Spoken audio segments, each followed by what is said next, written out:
Estamos com a graça e a misericórdia do nosso Deus com a quarta aula. Esta é a quarta aula da matéria Evangeliza e Missões, mas lembre-se que estamos estudando ainda o módulo número 1, Evangelismo. Na próxima aula estaremos, então, concluindo o módulo 1, vai ser a quinta e a última aula do módulo 1, e de hoje a 2 semanas já estaremos entrando no módulo número 2, missões. Hoje é quarta-feira, 2 de março de 2022, quarta-feira, 2 de março de 2022. Agradecemos de coração o esforço que cada um de vocês tem colocado para estar hoje aqui, né? Irmã Leidiane, irmã Márcia Siqueira, Lucas, irmão Márcio, casal 60, Zandro, irmã Fernanda, pastora Darlete, irmã Jennifer, Mateus Jair, Daniele Militão ali do Brasil, nossa irmã Irlani, nossa irmã Jaquiele e nossa irmã Ivanil. Muito obrigado de coração pelo esforço que cada um de vocês colocaram para estar aqui nesta aula. Muito obrigado. Deus os abençoe rica e poderosamente no bendito nome de Jesus. Né? Estamos, então, no mês de março, novo mês, novos desafios, né? E continuando aqui na nossa matéria. Apenas relembrando, porque eu sei que vocês são muito atenciosos, né, na leitura das nossas postagens, tá?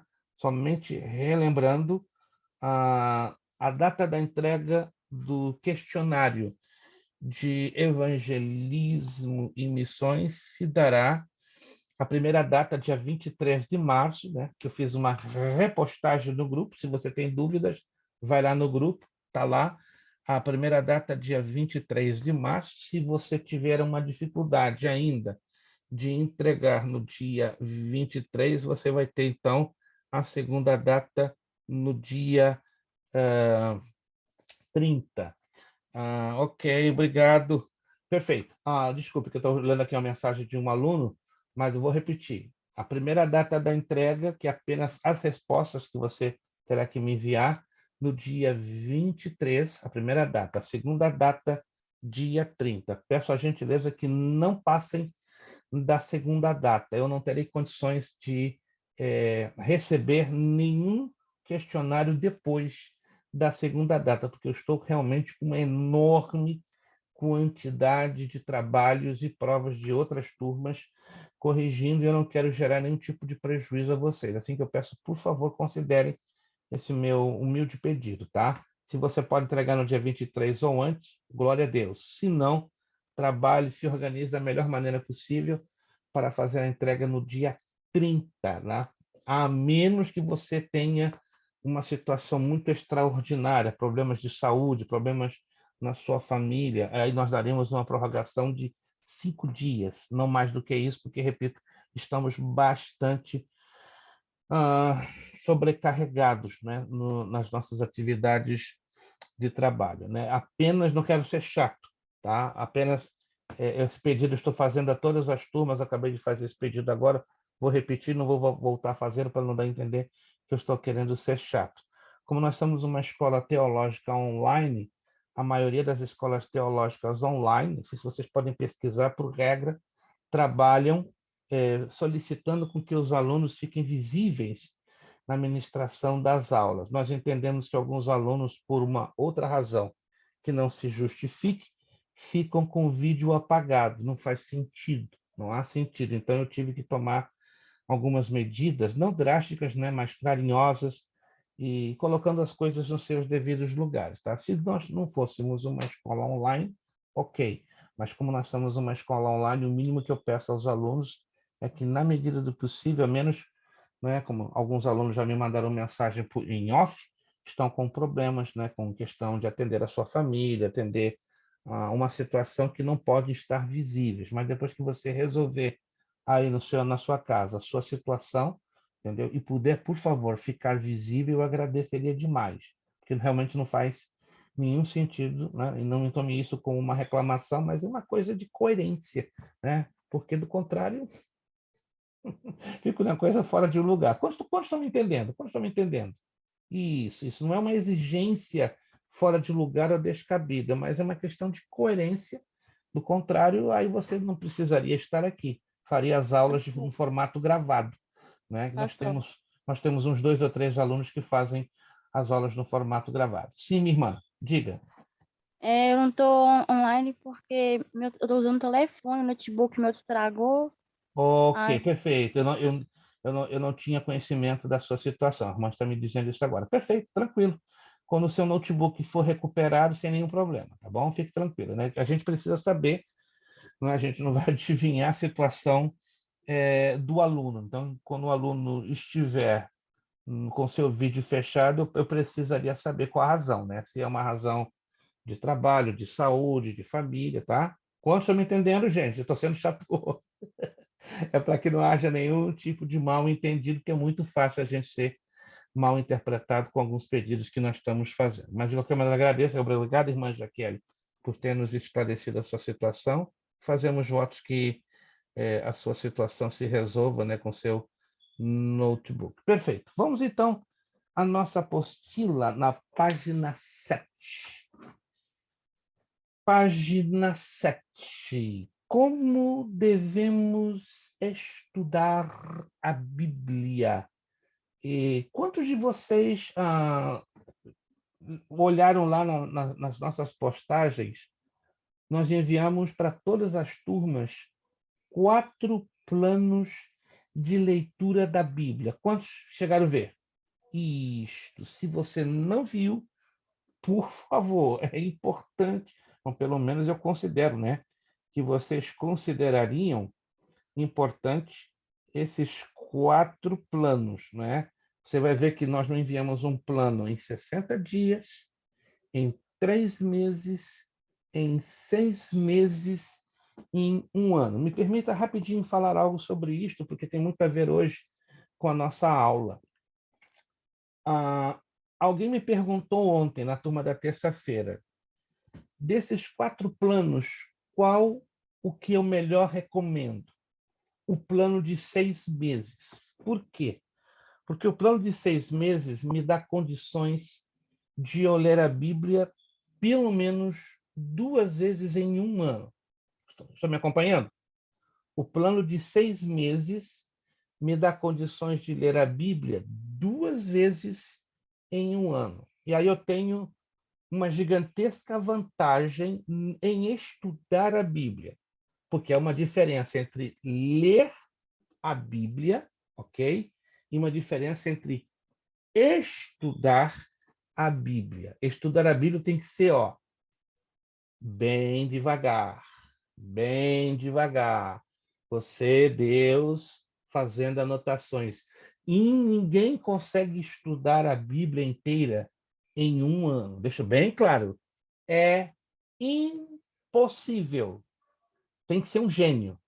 E eu não conheço esse gênio, tem que ser um anjo para estudar a Bíblia completa de Gênesis ao Apocalipse em um ano. Já a leitura é outro assunto.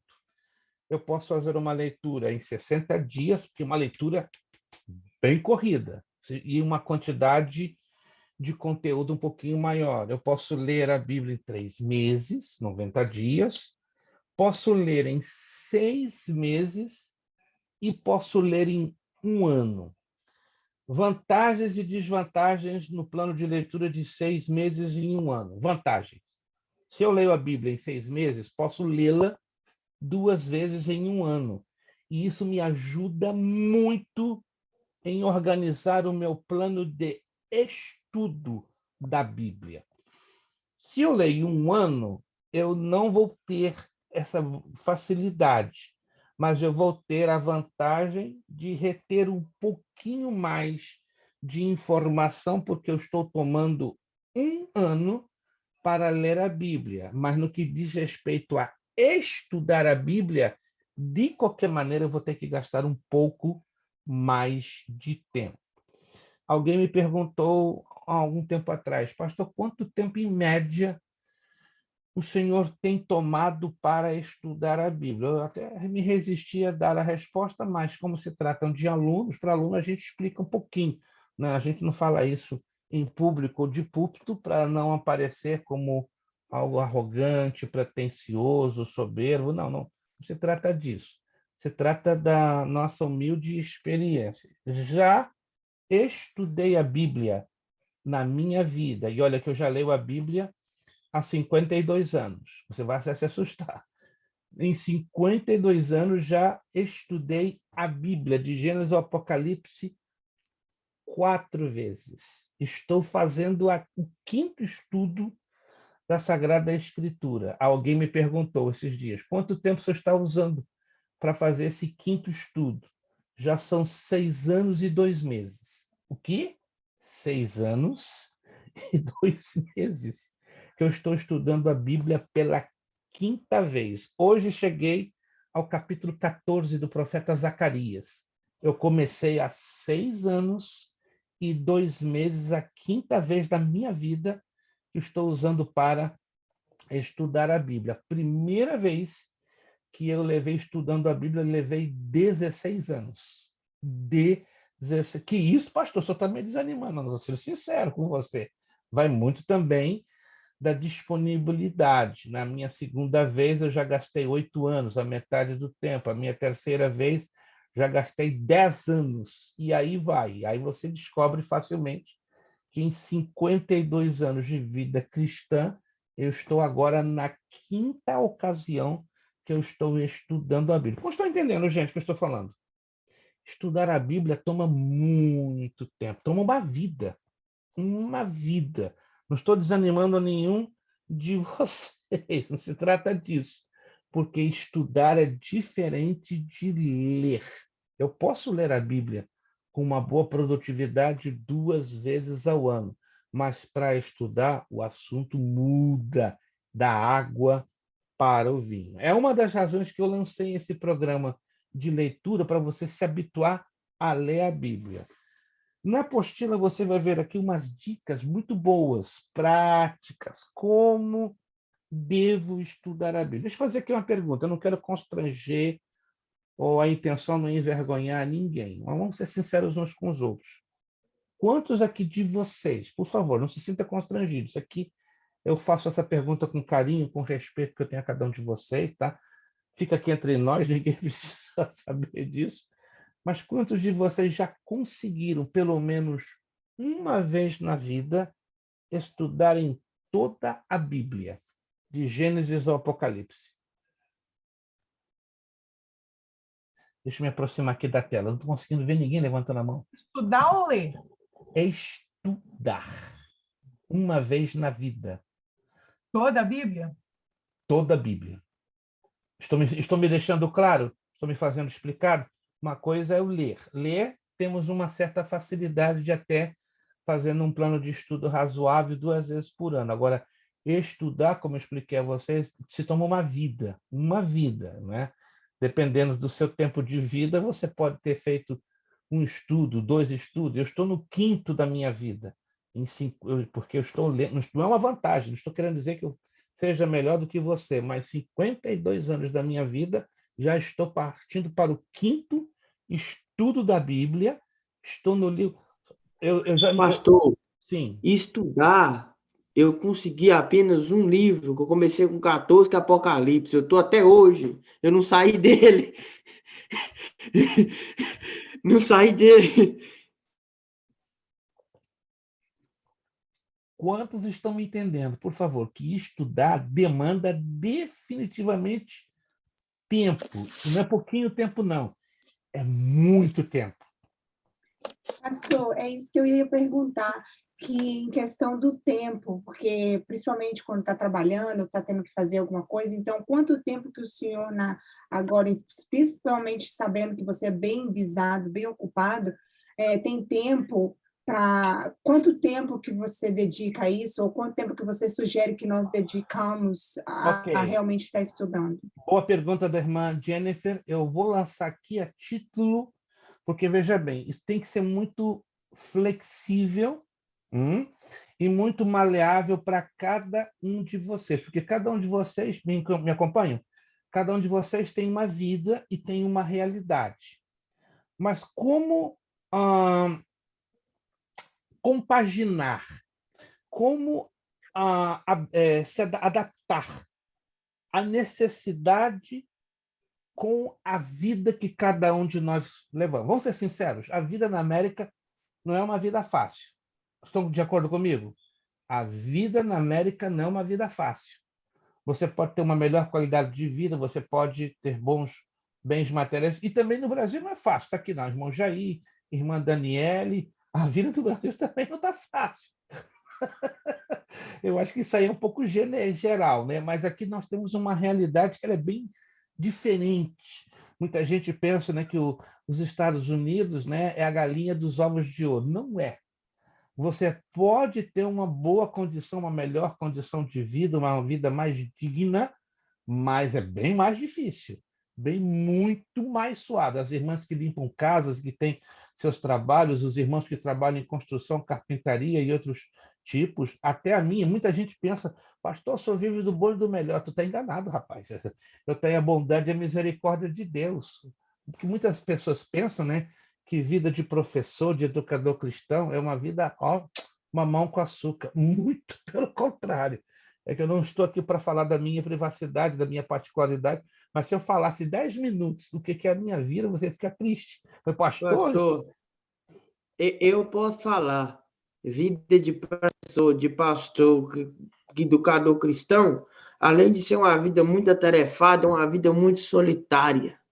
É uma vida muito triste. O camarada igual eu trabalha na construção, tá ali no meio de todo mundo, você conversa, você brinca com alguém, entendeu? Mas não, é dentro da sala, 24 horas, lendo, estudando, sozinho, focado, é uma vida muito solitária. Lucas Isso é o que eu acho que mais tem. Lucas já falou um fator. Educador cristão sempre é uma pessoa solitária. Ele não tem como e com quem compartilhar. É muito difícil. As pessoas que eu compartilho a visão do meu chamado é minha esposa e meu filho, mas minha esposa não é educadora e nem meu filho.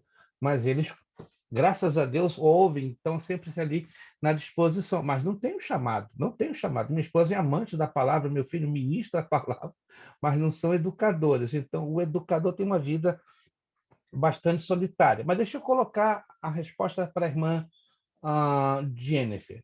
O meu caso, por favor, não compare, não estou querendo aqui fazer comparações com o meu caso e que se aplique a vocês, que é totalmente diferente, porque é a minha vida, é o meu trabalho ministerial e espiritual e eu tenho dedicado isso nos últimos 48 anos. Já trabalhei secularmente aqui, ou vocês pensam que não? Aqui na América é uma escola de vida. Eu já trabalhei aqui 6 anos secularmente bem durinho, né? Hoje alguém diz se eu estou no bem bom, no bem melhor. Eu não estou no bem bom, estou vivendo o tempo da misericórdia de Deus, né? Com 62 anos, um pouco enfermo devido ao Covid que eu adquiri, estou com alguns efeitos colaterais um pouquinho incômodos, mas não me queixo, que Deus tem sido misericordioso. Mas o meu caso, o meu expediente de trabalho é de 10 a 12 horas. Nessas 10, 12 horas que eu tenho meu expediente de trabalho, eu dedico de 5 a 7 horas lendo. Você ouviu? Eu dedico de segunda, terça, quarta, quinta, só sexta que eu desligo tudo. Aí sábado volto de novo, domingo estou de novo. Tá? Então, praticamente, são 6 dias na semana. Eu só fico desligado de tudo na sexta-feira, que é o meu dia off. Eu já estou dando essa dica, né? Se você me chamar no dia off, eu não te atender, não fica triste, não, porque eu desligo tudo, literalmente tudo. Apago o celular, sumo do mapa, vou para um parque aqui em Orlando, desapareço. Entendeu? Sumo do mapa. Pego a minha mulher, pego o meu filho, vamos embora. Sumimos no mapa. Eu só apareço em casa às 11 horas da tarde, da noite, da sexta-feira, para no sábado, cedinho, 6 da manhã, eu começar o meu expediente. Mas, no meu caso, eu dedico de 5 a 7 horas por dia. É o meu trabalho, é o meu chamado. Agora, para vocês, o adequado pela vida corrida deveria ser 1 hora por dia. 1 hora por dia. Quem pode 2 é vitória. Quem pode 3, uma gigantesca vitória. E eu sei que, na realidade da América, nem todos podem tomar 3 horas por dia estudando. É quase impossível. Ou estou errado? É quase impossível. A maioria não consegue, pela vida corrida. Não sei aí no Brasil, irmão Mateus e irmã Daniele, mas é muito difícil. Você separa 3 horas por dia, pelo menos 6 dias por semana para estudar. 2 horas com muito esforço, alguns de vocês, eu acredito, poderiam conseguir. O mais adequado, 1 hora. Aí vai muito, compreendeu? Quantos estão me entendendo, gente? Vai muito da realidade de cada um de vocês, mas o mínimo deveria ser 1 hora por dia. Se alguém conseguir 2, começa a estourar fogos de artifício. Se você conseguir 3, comemora o ano novo. Porque eu só conheço 5 Pastor, alunos que conseguem estudar 3 horas, porque eles têm um sistema de vida bem diferenciado.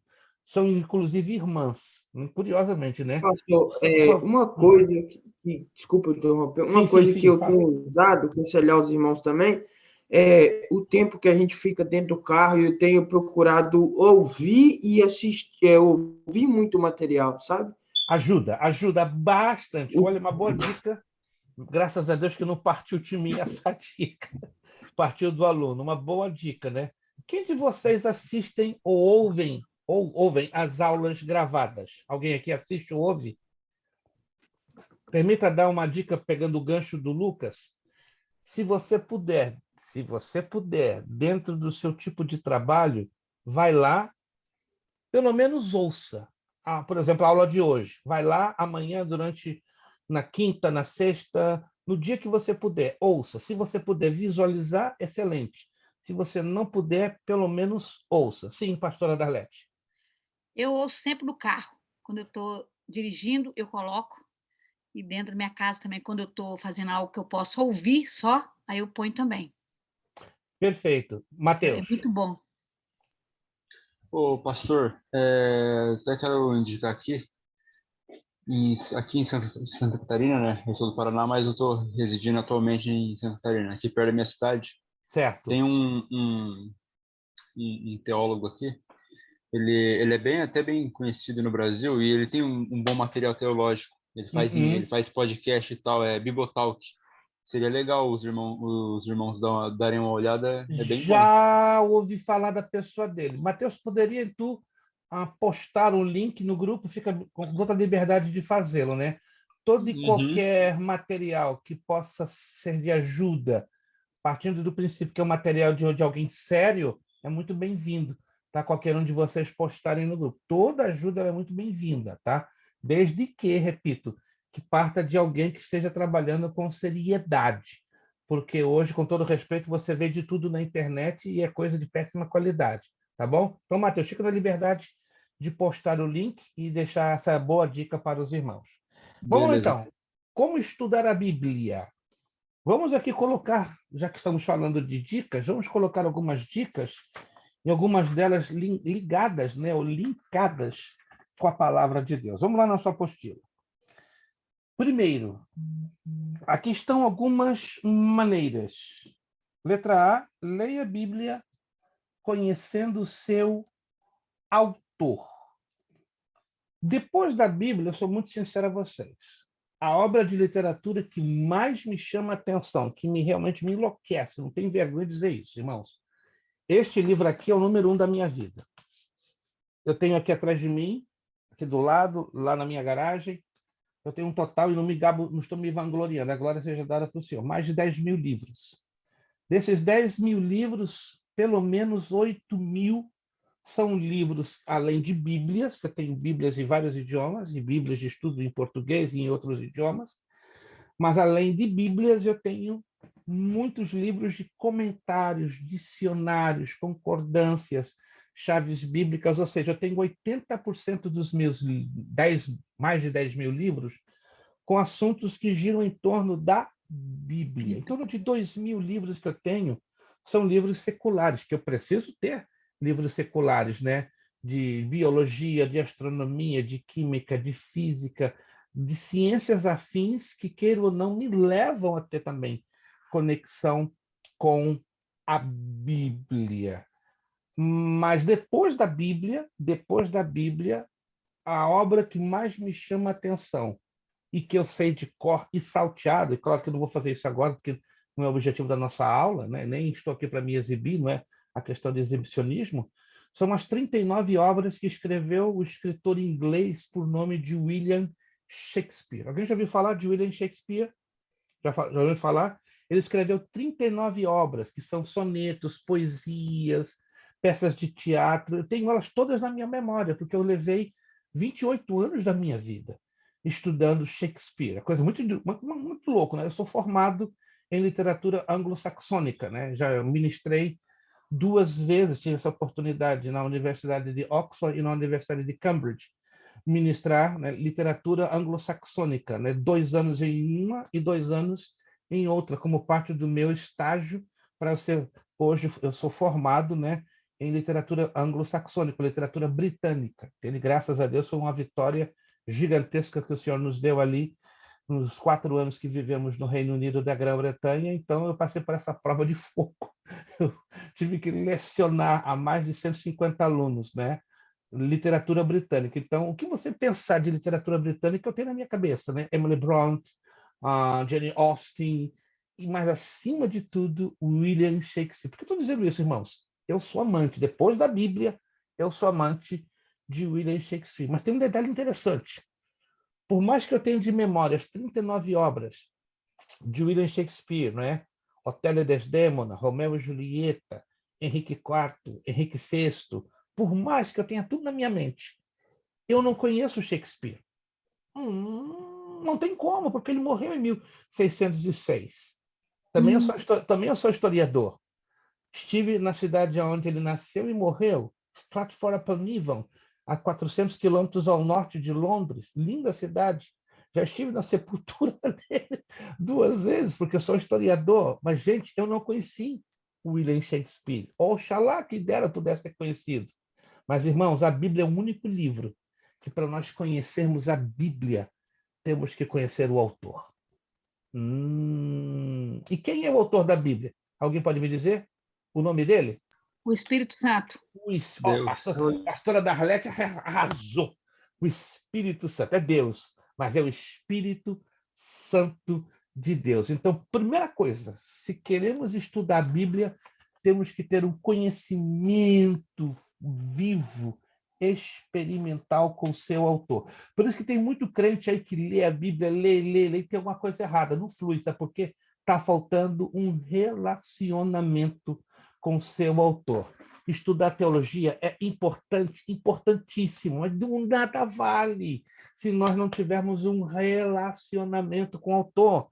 Lembre-se que Paulo disse, a letra mata, mas o Espírito vivifica. Para que isso aconteça, eu tenho que ter uma relação, eu tenho que ter uma comunhão com o Espírito Santo. O primeiro passo para entender as Escrituras é conhecer o seu autor.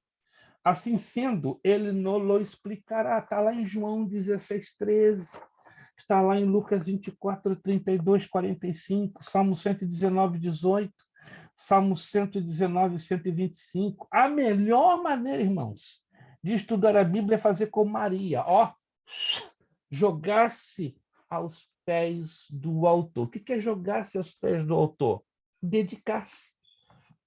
Eu fico um pouco surpreso que as pessoas hoje, muitos crentes, se dedicam a tantas coisas, tantas e tantas e tantas.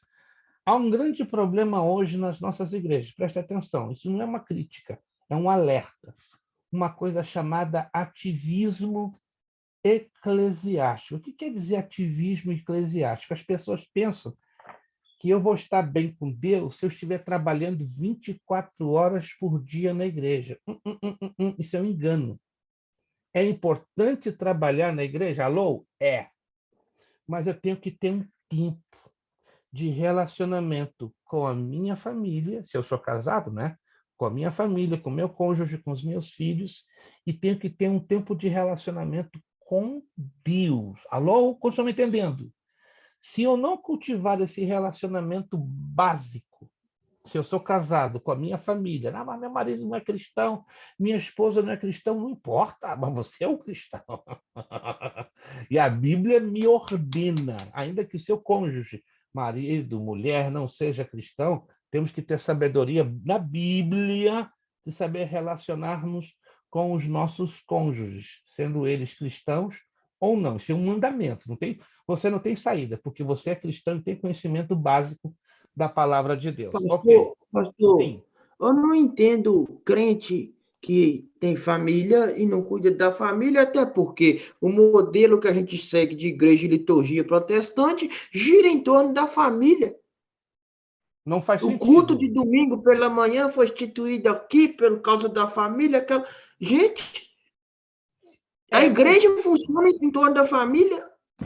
Mas vamos Deus, entender. a família primeiro e depois a igreja, né? Mas não se escandalizem, gente. Escute. Isso aqui não é uma crítica, mas é um alerta. Já cansei. Canso de ouvir de púlpitos de igrejas, de pastores de nome, a seguinte frase: primeiro lugar, Deus. Segundo lugar, igreja. Terceiro lugar, sua família. A Bíblia não me ensina assim. A Bíblia me ensina, claro, priorizar Deus, mas abaixo de Deus, a minha família. Família. Ei, não, se alguém coloca a família abaixo da igreja, tem alguma coisa super errada. A Bíblia nos diz que temos que honrar a nossa família primeiro. Primeiro, gente. Se não governa bem a sua casa, como que vai governar a casa de Deus? Não faz sentido? Está ali, está escrito, 1 de Timóteo, capítulo 3, versículo 6. Temos que entender que a Bíblia é um livro que nos leva a viver prática de vida. Fico muito bronqueado com obreiros que dão muita lição de moral, mas não vivem a lição de moral começando na sua própria casa. Eu conheço, não estou aqui para esticar o dedo como querendo acusar, mas eu conheço aquele obreiro que é muito blá, blá, blá, blá, blá, blá, mas a sua casa é um tufão, é um redemoinho, é um furacão, entendeu? E quer ensinar lição de moral, uma vez que essa mesma lição de moral não é ensinada dentro da sua própria casa, porque não tem moral para tal. Então temos que ter muito cuidado com respeito a vivermos a palavra de Deus. Então, guarde isso. Tenha a sua família como segunda prioridade de vida. A terceira sempre tem que ser e deverá ser a igreja. Não troque a ordem.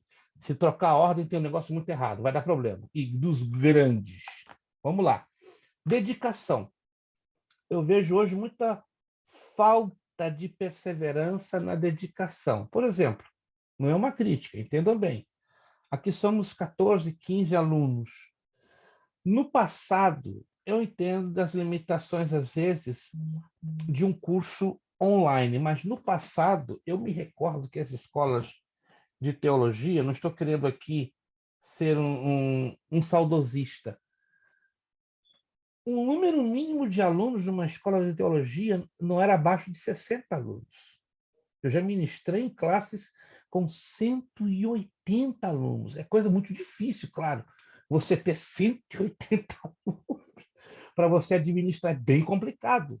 Mas a menor classe de teologia, estou falando de 35, 40 anos atrás que eu ministrei, não tinha menos de 60 alunos. 63 que eu me recorde. 60, mas com o passar dos anos, isso foi diminuindo. Aí tem várias razões, mas uma delas é de que não se valoriza mais o estudo da palavra de Deus. São raras as igrejas hoje que motivam os seus membros a estudar. Não entenda isso como uma crítica, por favor, mas eu não estou aqui tecendo nenhum tipo de crítica. É uma questão de modelo denominacional e de situação da igreja local. De acordo com o modelo da denominação e de acordo com a mentalidade do pastor, assim vai ser a igreja, assim vai ser a membresia, assim vai ser a valorização ao estudo da Bíblia Sagrada. Mateus. Ô, pastor, essa negligência, né, no estudo da Bíblia Sagrada, estudo teológico, a gente pode colocar isso como uma consequência do crescimento do neopentecostalismo? É uma das razões. Não seria a razão única, isolada, dentro de um contexto tão abrangente. Mas é uma. É triste dizer isso, entende, Mateus, irmãos? O O neopentecostalismo negócio é o veio para seguinte, arrasar o valor do estudo da Bíblia. Sim, pastor, sim, só vai Lucas. me perdoar. Negócio é o seguinte, ignorância dá lucro.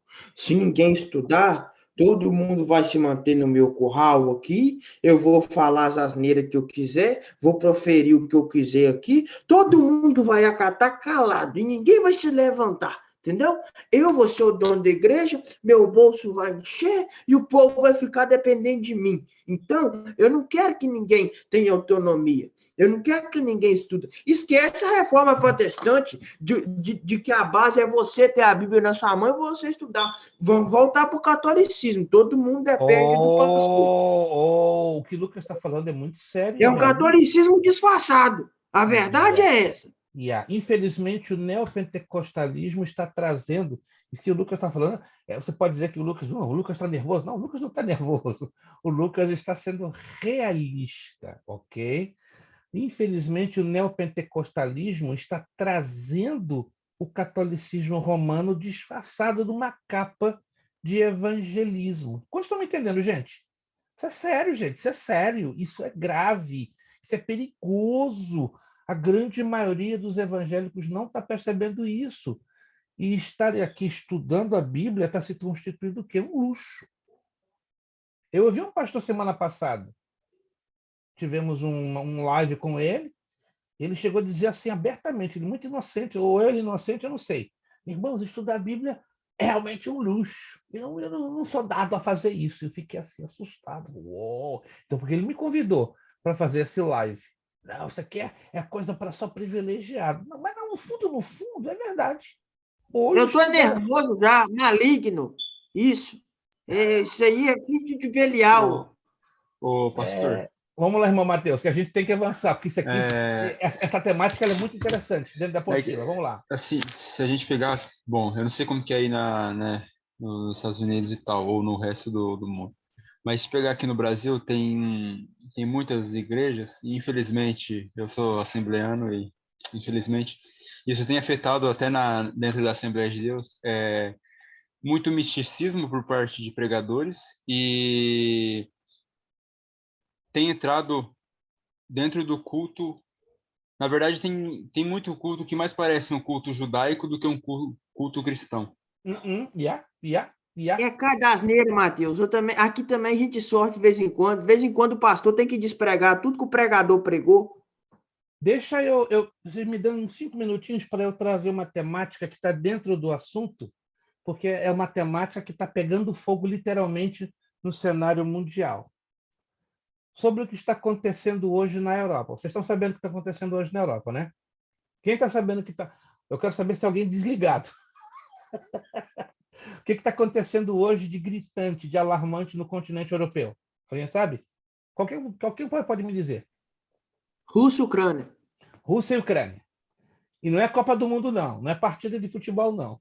É uma guerra que está tomando proporções gigantescas. Irmãos, preste atenção no que eu vou dizer. Eu vou tomar só 5 minutos. Se você faz uma pesquisa no YouTube hoje, pode terminar a aula e começar a fazer uma pesquisa no YouTube. Coloca lá, Rússia e Ucrânia à luz da Bíblia. Coloca só isso. Você vai ficar escandalizado. Você vai encontrar mais de 400 vídeos de diversos pastores, evangelistas e ensinadores. Desses mais de 400 vídeos, você vai fazer uma peneira e vai ficar surpreendido. Não estou falando pela minha pessoa. Por favor, deixa a minha pessoa de lado, mas você vai ficar assustado que cada um fala uma coisa que não tem nada a ver com o contexto bíblico. É assustador. Se você encontrar, de semana retrasada, de 10 no YouTube, só 2 se salvaram. Eu falei, como é que é? É asneira atrás de asneira. Heresia em cima de heresia. Por quê? Porque hoje está havendo uma enxurrada de pregadores e falsos ministradores que querem o quê? Popularidade, aplauso.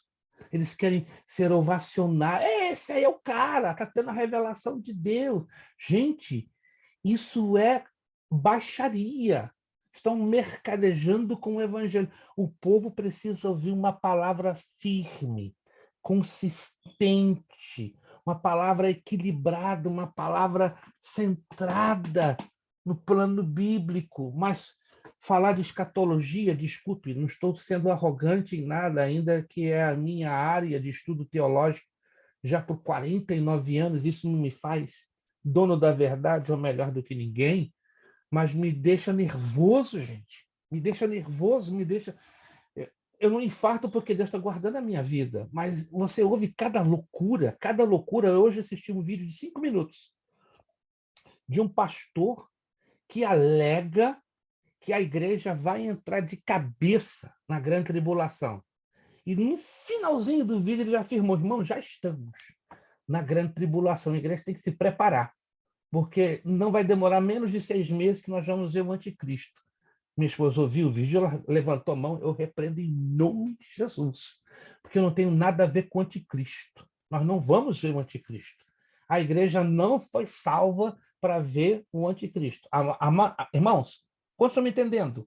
A igreja de Jesus não foi salva para ver o anticristo. E se você quiser, se você tem dúvida, eu tenho 187 versículos que vou dar para você, para deixar bem claro que a igreja não vai passar pela tribulação. Irmãos, não faz sentido isso. E os caras estão manipulando. Mas por que tudo isso? Porque a maioria do povo de Deus não estuda a Bíblia. Os líderes não incentivam o estudo da Bíblia. Como o Lucas falou, é mais fácil manter o povo na ignorância porque é fácil de manipular para mexer com isso aqui. Dá dinheiro, ignorância dá dinheiro, pastor. Dá dinheiro. Já E tô pastor fechando. hoje em dia não quer saber de rebanho, ele quer saber de dinheiro, conferência e dinheiro. A Bíblia não preocupa com nada. Tá difícil. Eu ainda tenho 2 minutos para falar desse assunto, mas eu vou dar 2 textos para você entender. Pastor, Sim. e o pior, pastor, que outro dia mesmo, eu conversando com uma pessoa, e ele estava exatamente afirmando que a igreja vai passar pela grande tribulação, que Deus não iria poupar, olha o argumento, que Deus não iria poupar agora, sendo que os antepassados também sofreram. Então, nós vamos passar por essa grande tribulação. Olha a mistura, irmã Ivanil. Os antepassados viveram a antiga dispensação, eles viveram a lei mosaica. Nós estamos na graça, e o tratamento da graça é diferente da lei. Pastor, me perdoa. Isso é heresia de neocalvinista. A igreja é um corpo. Nossos irmãos no Afeganistão, Oriente Médio, não são a mesma igreja, não. Nós aqui no Ocidente é outra igreja separada. Nós estamos passando em tribulação, está passando em avivamento, a fé está morna. Nós somos uma igreja num contexto global. Oh, meu Deus, eu tenho que aguentar cada coisa. Deixa eu dar 2 textos, se você quiser anotar. Não, o Lucas hoje está na unção efervescente. Você já conhece o nosso irmão Lucas, aqui cada um tem uma característica muito particular. Mas o Lucas hoje é o irmão Sorrisal. Conhece o irmão Sorrisal? Coloca lá e... Deixa eu conhecer esse varão lá em Boston e diz, rapaz, esse rapaz... Me perdoa, pastor, mas é cada heresia, é cada trem. Nós já estamos Nós amamos o jeito do Lucas, né? Porque ele é sincero, ele é transparente, ele é direto, entendeu? Ele é sorrisal, ele é bênção nas mãos de Deus, como cada um de vocês. Mas deixa eu dar 2 textos. Eu não tenho tempo aqui de falar dos 187 versículos que deixam claros, tá? De forma direta e até às vezes indireta, que nós não vamos passar pela tribulação. Vamos lá. Primeiro, vou deixar só 2. E eu acredito que esses 2 você já vai estar, pelo Espírito Santo, já bem convencido que nós não vamos passar pela tribulação. Isaías capítulo 57, versículo 1. Por favor, todos, Isaías 57, 1 abertos. Isto, se você nunca leu esse texto, você vai ler hoje. E vai fazer um highlight nesse texto. E com todo respeito, você vai esfregar no rosto do abençoado que disser para você que estamos na tribulação. Né? Você vai com carinho, está aqui abençoado, ó. Me explica isso aqui. Aí Ô, pastor, só uma pergunta rápida. O abençoado não vai te explicar. Vamos lá. Esse dicionário aqui, sabe me dizer se é bom? Maravilha! Não, o irmão Mateus hoje está arrebentando. É um dos melhores que existe hoje. É considerado o terceiro melhor, dicionário Wycliffe. Eu tenho 5 edições dele em inglês. Já sabia que tinha edição em português. E já me comentaram que a edição em português está top das galáxias. Então, Mateus, se tu não tens, corre atrás. Muito bom. E tem a Bíblia de Estudo Comentada de Wycliffe. É muito bom. Eu recomendo também. Olha a testemunha ali. A testemunha. Não é a testemunha de tribulação, não. É a testemunha... No próximo material. Então, olha, gente, vale a pena. Abriram lá comigo Isaías capítulo 57, versículo 1? Isaías 57, 1. Perece o justo, e não há quem considere isso em seu coração. E os homens compassivos são arrebatados. Opa! Sem que alguém considere que o justo é levado antes do mal. Que tradução é essa, pastor? Almeida, Revista Corrigida, 1969. Que é considerada hoje uma das melhores traduções da Bíblia em língua portuguesa. Almeida, Revista Corrigida, 1969. Temos Almeida Corrigida, 1975, Almeida Corrigida, 1995, e Almeida Corrigida, 1969, que está sendo uma raridade. Vou ler de novo o texto. Perece o justo, e não há quem considere isso em seu coração, e os homens compassivos são arrebatados. Percebeu aqui? Sem que alguém considere que o justo é levado antes do mal. Uou! Edição aí, né? A minha. Aí está. Tô querendo comprar uma dessa aí, de 69. Minha? Irmão Zandro, bate aí, irmão Zandro, porque essa Bíblia teve 3 edições diferentes. Leia a sua tradução, por favor, irmão Zandro. Se ela é a primeira, a segunda ou a terceira. Porque tem essa Almeida 69... Minha 95. É o mesmo que fala aí. A minha Almeida Corrigida é 95. 95. Irmão Zandro, lê, por favor. Ele já tem de 69. Olha a raridade na mão de irmão Zandro. Mas aí eu quero saber se ele tem a primeira, a segunda ou a terceira edição. Leia, por favor, em voz alta. Isaías 57, 1.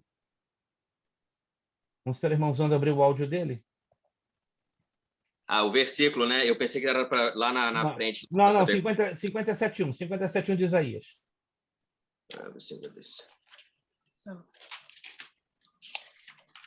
O negócio é tão bom que ele está lá correndo atrás.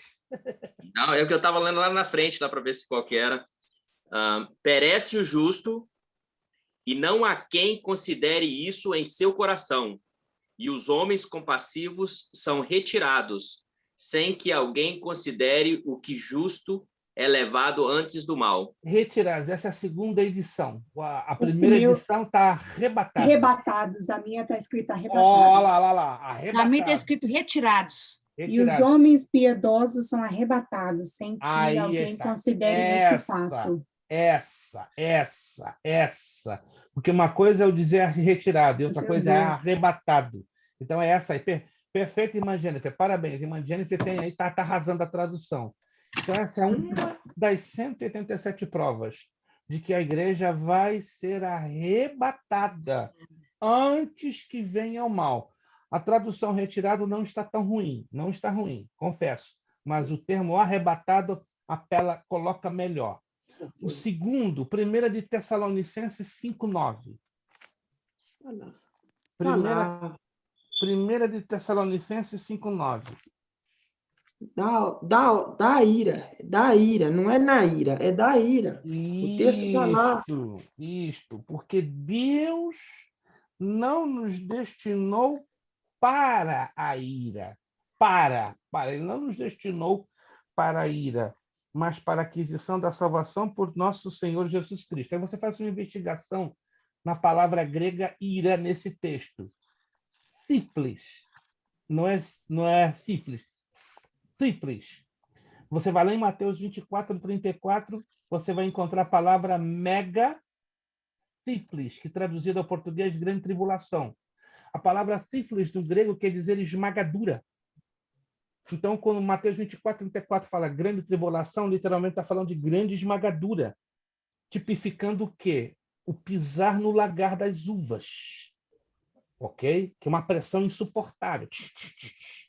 E essa palavra sífilis é representada aqui também no grego, em 1 Tessalonicenses 5:9. Em outras palavras, nosso Deus não destinou a igreja para a grande esmagadura, para a tribulação, que Jesus deixa lá claro em Mateus 24, 34. Eu teria outros 185 versículos, mas por que hoje se ensina com tanta contundência que a igreja vai passar pela tribulação? Porque não se estuda o básico da palavra, e muito menos a escatologia, que é uma ciência muito complexa, que ela exige tempo, ela exige a montagem de um quebra-cabeças. Você tem que ter uma noção de hermenêutica bíblica, de exegese, de figuras de linguagem, de contexto remoto, de contexto imediato.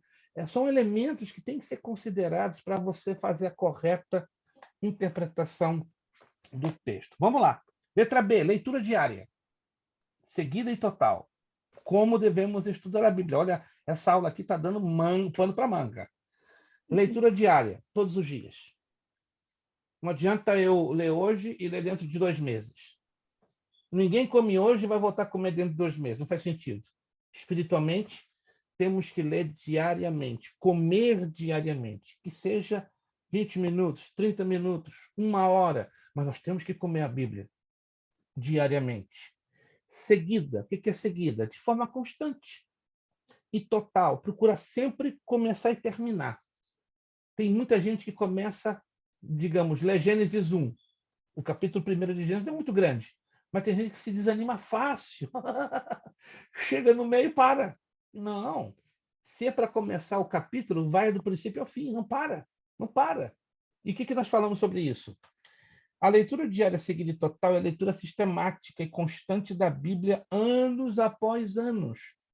O contato direto e pessoal com a vida, com a palavra de Deus. Nada pode substituir este aspecto de vida devocional do cristão. Deuteronômio 17:9, Isaías 34:16, Apocalipse 1:13 nos ensina isso. A leitura ocasional e regular não consta. O que é ocasional? Deu na cabeça, estou lendo. Não, não funciona. Há crentes que só se alimentam espiritualmente quando põem comida em sua boca. Irmãos, que sério isso aqui? É a colher do pastor, é a colher do professor de escola dominical, etc. Não comem por si próprios. Quando mudam de igreja, às vezes morrem de fome espiritual. É muito bom ler bons livros, como eu já recomendei a vocês, mas o máximo de tempo deve ser da Bíblia. Os livros são bons.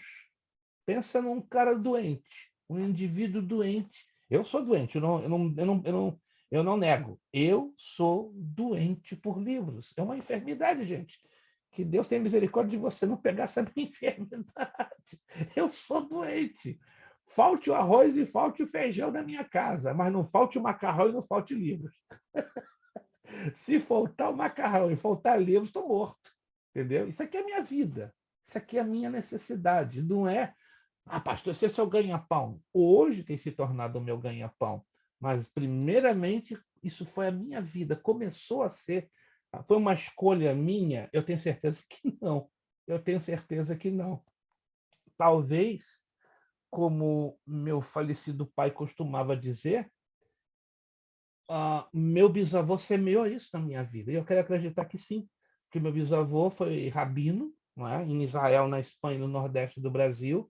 Pensa num homem que lia a Torá, o Talmud, e ele chegou a ter 78.500 livros na casa dele. E leu todos. Meu bisavô chamava ele de louco. Mas eu nunca imaginava que a loucura dele ia passar para mim. Mas eu entendo também que é chamado. Não me coloco melhor do que ninguém, compreende? Mas eu não sou melhor do que vocês do que em nada. Isso aqui tem um peso. O Lucas já falou alguma coisinha, né? O peso da solidão, o peso da incompreensão. Mas eu não me queixo, não, porque é o chamado que Deus me confiou e eu luto, batalho. Ainda que eu entenda que eu cometo muitas falhas, deixo muito a desejar, certo? Mas hoje é a minha necessidade. Eu tenho essa necessidade. Mas nós cristãos também deveríamos ter isso como uma necessidade para alimentar a nossa vida espiritual. Como eu já disse, tem cristãos que não comem a palavra porque não são motivados a fazê-lo. Eu repito, os livros são bons, mas não substituem a Bíblia. Nos livros, muitas vezes, escute essa, prevalece o individualismo do autor. Na Bíblia, não existe esse particular. Leiamos livros, mas tendo sempre a Bíblia como autoridade principal e final. Ninguém fique preocupado pensando que, por ler muito a Bíblia, vai esgotar o seu conteúdo. Ficamos enganadinhos. Eu conheço um pastor americano, ele vive em Concord, New Hampshire. Ele tem hoje 104 anos. Pastor Philip Domerham. Ele é de descendência de dinamarqueses. 104 anos. Conheceu Jesus, teve uma experiência com Jesus com 18 anos de idade. Com 19 começou a ler a Bíblia.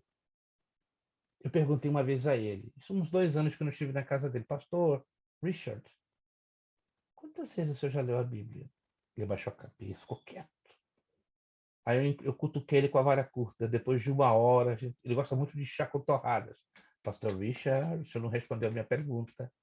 Quantas vezes o senhor já leu a Bíblia? Baixou a cabeça. Ficamos juntos naquela tarde umas 5 horas. Aí como eu já conheço ele, não vou insistir, vai ficar irritado comigo. Se eu for pela 3ª vez. Aí eu levantei, né, como é o meu hábito, né? Dou um abraço nele, fazemos uma oração. Quando eu estava na porta saindo, ele levantou a mão. Posso responder a tua pergunta agora? Eu me assustei. Como assim, pastor? 897 vezes. Como é que é? E te digo, não conheço nada. Nada deste livro. Irmãos, eu saí chorando, falando, Senhor, tem misericórdia de mim. Tem misericórdia de mim. Gente, eu peguei o ônibus voltando para Boston em prantos. Só dizia isso. Senhor, tem misericórdia de mim. O que você imagina de um homem que já leu a Bíblia em mais de 70 anos da vida dele, 897 vezes? Eu perguntei para Deus, o que sobra para mim? Nada. Mas sabe por que isso? Eu aprendi algo ali naquela tarde. A Bíblia é o único livro que, por mais que você leia, não se esgota nada. Nada. Muito pelo contrário, rende. Porque é um livro vivo. Alô? Quantos creem que esse é um livro vivo? Vivo. Fonte inesgotável. Inesgotável. Porque é vivo, irmãos André. Ele é vivo. Não apenas vivo. Ele tem a vida eterna. É um milagre. Isso aqui não tem uma explicação humana lógica. Isso aqui é um fenômeno. Se você quer ter um encontro com o sobrenatural, olha o sobrenatural aqui. Olha o sobrenatural aqui. Vamos raciocinar juntos? Um homem que leu a Bíblia 897 vezes, a ponto de dizer que não sabe nada, meu Deus, o que é isso? Você tem que ouvir ele, ele é uma gracinha. Ele cita versículos, capítulos inteiros da Bíblia de memória. 104. Ele recitou, uma outra vez que eu estive com ele, todo o Salmo 119. De memória. 2 vezes. Em 2 versões no inglês, na New King James Version e na English Standard Version. Ele recitou todo ele, depois de trás para frente. Eu fiquei, hã? Eu falei, pastor Richard, me dá um pouquinho da sua memória, só me dá 1 milímetro, 1/10, porque eu estou mal. Se o senhor com 104, na época ele tinha 102, com 102 a sua memória está assim, o que vai sobrar para mim dentro de alguns anos? Calma, irmão. Você ainda é jovem. Eu tinha 60 anos. Você é jovem, você ainda tem muito o que fazer. Senhor. Só Deus pode dar causa, pode ter misericórdia de mim. Foi antes da pandemia que eu estive com ele.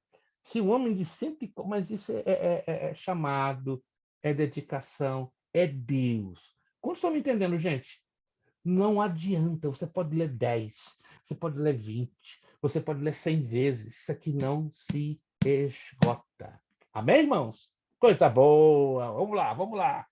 Já que esse livro não se esgota, então a gente vai passar a vida inteira lendo. Mas eu tenho uma boa notícia, se é que é uma boa notícia. Depois do arrebatamento da igreja, ninguém vai precisar esquentar a cabeça em ler a Bíblia. Sabe por quê? Porque nós vamos estar no estado de perfeição. Vamos estar glorificados, perfeitos. Então não haverá necessidade de termos a Escritura na nossa vida, porque nós vamos conhecer a perfeição de Deus dentro de nós e na nossa vida. Por isso que não existe, olha o que eu estou aqui falando na apostila. A Bíblia vem sendo lida por milhões de leitores através de milênios e nunca ficou esgotada. Seu conteúdo é inesgotável. Não há ninguém, escute, formado na Bíblia. Uma coisa é eu dizer, o Lucas vai ter a formação dele no básico em teologia, ou fulano no médio, fulano no bacharel, no mestrado, no doutorado. Esses dias eu fiquei irritado com uma igreja hispana. Quero apresentar aqui doutor teólogo formado em Bíblia. Eu levantei o dedinho. Corrige isso. Corrige isso. Não sou doutor formado em coisa nenhuma. Sou um servinho que eu estou lutando para ler a Bíblia, mas eu não tenho formação. Não, claro que eu sou doutor. Troca essa frase. Não existe ninguém formado em Bíblia. Conheço um pastor na Califórnia, eu fiquei assustado. Ele bate no pé. Eu sou doutor isso, eu sou doutor em divindade, doutor... Ele falou todos os títulos dele. Irmãos, para que isso? Nós não temos necessidade de exibir quem somos, mas nós temos necessidade de mostrar com o nosso testemunho o que somos em Cristo. Mas hoje as pessoas têm necessidade, né, de provar quem eu sou. Eu não preciso provar quem eu sou. Pastor, fala, mas não consegue explicar na essência o que é a Trindade, porque ninguém consegue. Se me explicar, eu falo. Isso é bom mesmo. Explica aí para mim o que é a Trindade na essência, no 100%. O Lucas hoje... Explica no 100%. Mitologia grega. Como, irmão Zandro? Isso é mitologia grega, cheia de semideuses.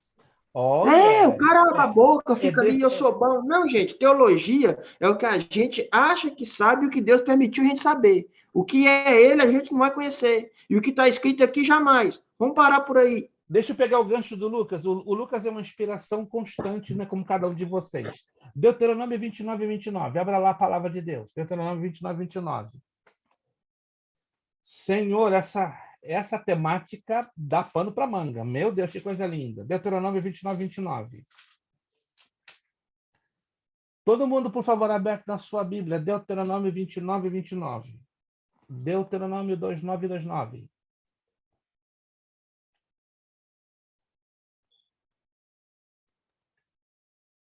As coisas encobertas são para o Senhor. É mistério. Se é mistério, não luta, que Deus não vai revelar o mistério. Tem uns mistérios que é só dele. Não adianta. Como tem aluno que me pergunta, pastor, quando Adão nasceu, ele tinha umbigo ou não tinha? Isso é um mistério. Pela lógica humana. Alô? Estão me entendendo? Humana, não. Pela lógica humana. Porque ele não passou por nascimento via placenta. Ele não saiu de um útero de nenhuma mulher. Então, a gente pode especular, mas eu não posso afirmar. E aí? Mas eu vou perguntar a Adão quando eu chegar na eternidade. É um detalhe seu. Se você quiser perguntar a Adão quando chegar na... Adão, você tinha umbigo quando foi criado? Eu acho que Adão não vai te responder isso, não. Porque é uma coisa supérflua. Não vai edificar em nada. Não vai... Vocês entendem? Tem coisas que fica bem ao conhecimento de Deus. São mistérios que Deus não faz questão de revelar. Ele só vai revelar aquilo que vai edificar a minha vida espiritual. Como estão me entendendo, gente? Deus só vai revelar os mistérios que são necessários para o nosso crescimento espiritual.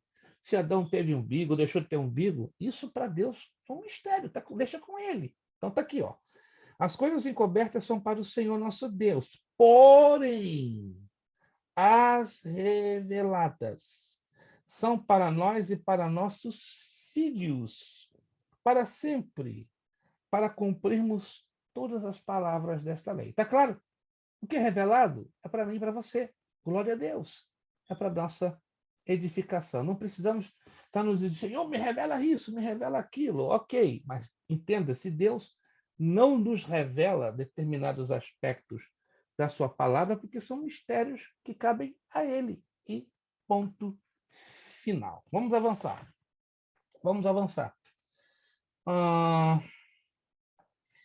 Então, nós sabemos que a Bíblia, né, pelo fato que o seu conteúdo é inesgotável, é uma das grandes evidências de sua origem divina. Ponto C, olha aqui, ponto C, letra C. Leia a Bíblia com a melhor atitude para com ela.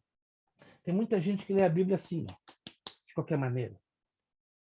Vamos tomar um tempinho de oração? 5, 10, 15. Mas vamos tomar um tempinho de oração. Senhor, está aqui o teu santo livro. Fala comigo. Abre minha mente. Ajuda-me a buscar a correta interpretação.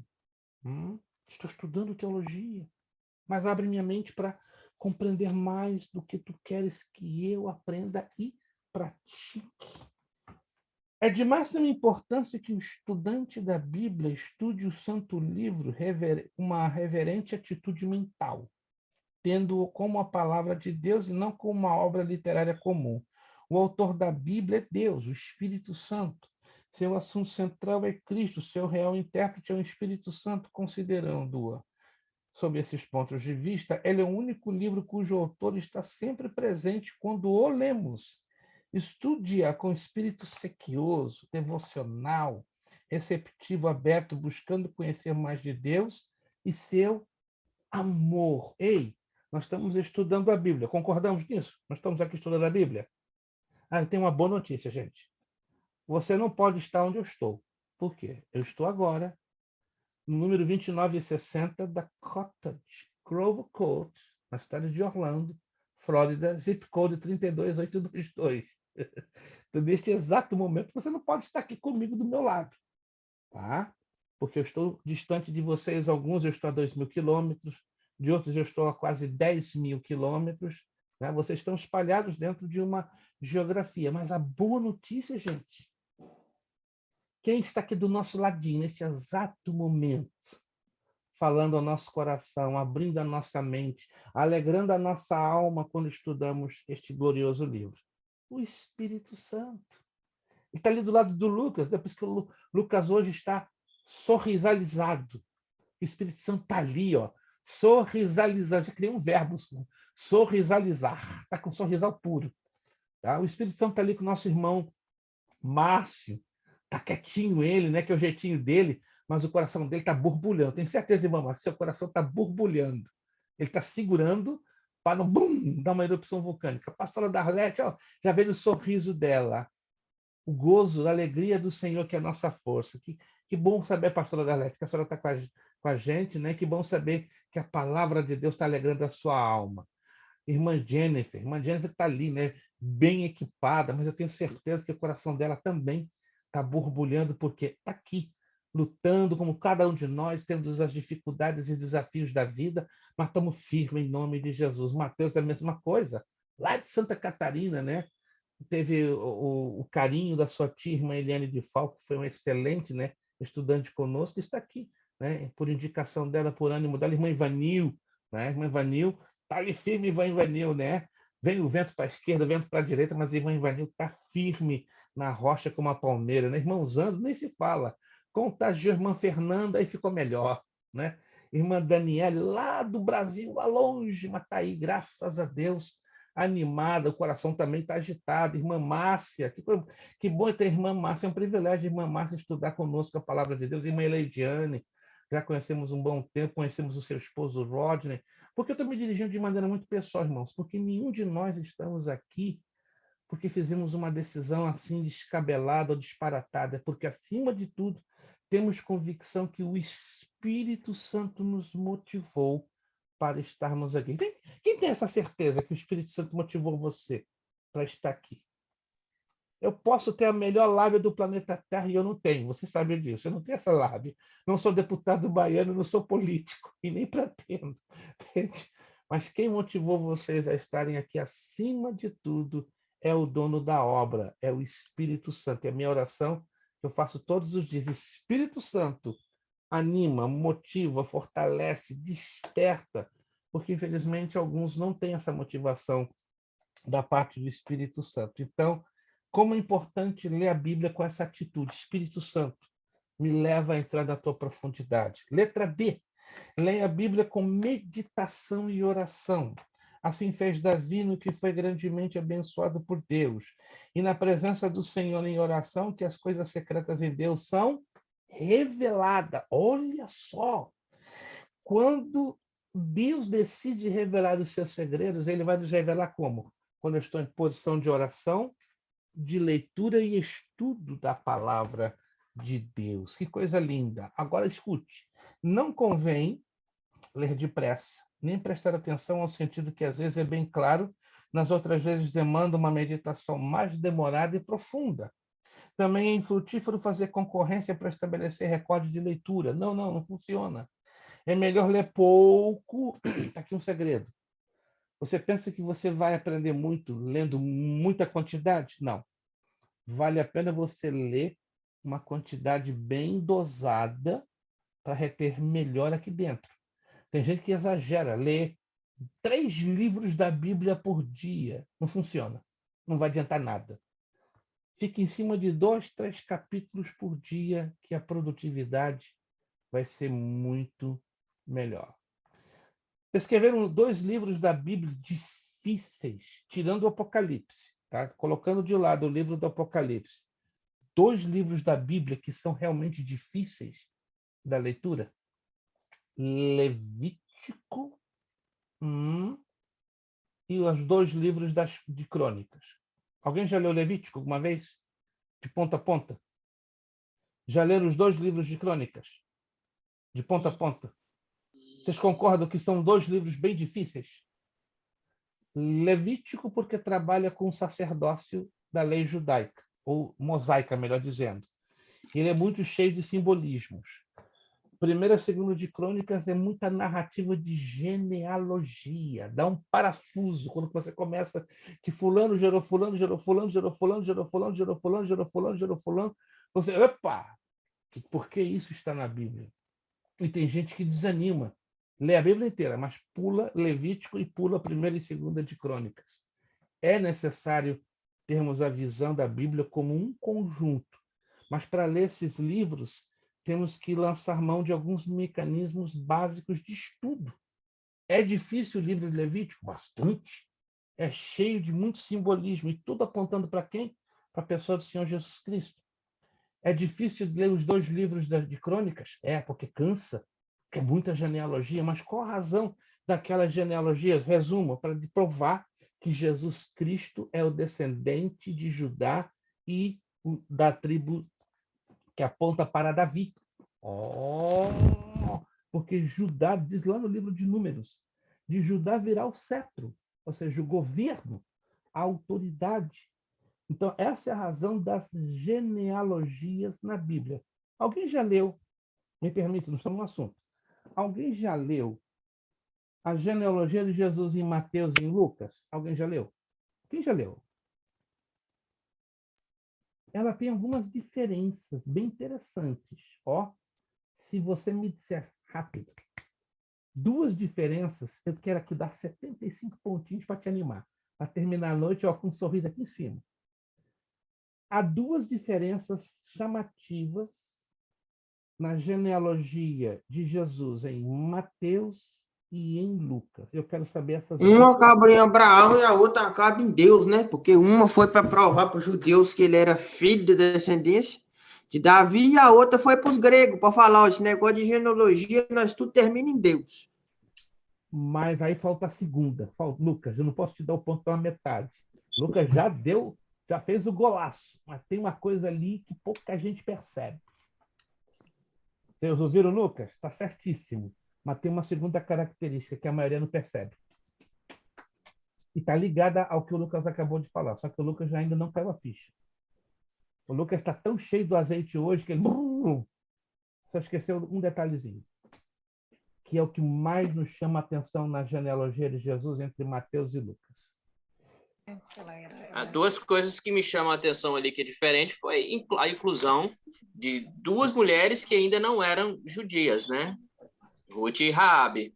Mas tem uma outra característica que está bem ali na cara. Quando lemos de cima a baixo, vamos descobrir. Não, esse é um detalhe interno, mas no que você compara as duas, há uma outra situação muito curiosa. Curiosíssima. Curiosíssima. O Lucas esqueceu, não acredita. O senhor fala da soma das gerações? Tem 14 de Davi, 14 até o tempo? Tem a ver, mas tem uma característica muito mais chamativa. Muito, muito, muito. E que não era normal isso, por causa do cativeiro babilônico. Já estou dando a dica. Depois do cativeiro babilônico, era humanamente impossível as gerações e a genealogia de Jesus em Mateus e Lucas serem colocadas na ordem como está exposto. Porque o cativeiro babilônico fez isso aqui, ó. Desmembrou a capacidade das tribos se manterem intactas. Não sei se vocês sabem disso. Havia uma lei no Antigo Testamento que proibia, uma questão de partilha de terras, que um elemento se casasse com outro elemento de uma tribo diferente. Exemplo, era proibido se casar alguém da tribo de Naftali com alguém da tribo de Issacar. Era proibido, isso é a lei judaica. Alguém se lembra disso? Alguém se lembra disso? E tudo isso para manter o quê? A integridade genealógica e a partilha de terras. Então, essa é a dica que eu estou dando. Depois do cativeiro babilônico, o que acontece? Isso aqui, ó. E aí as tribos perdem a sua identidade. Então, quem é quem nessa história? Quem é de Efraim? Quem é de Issacar? Quem é de Zabulon? As pessoas perderam a noção da identidade das tribos. Mas a genealogia de Jesus mostra algo fantástico.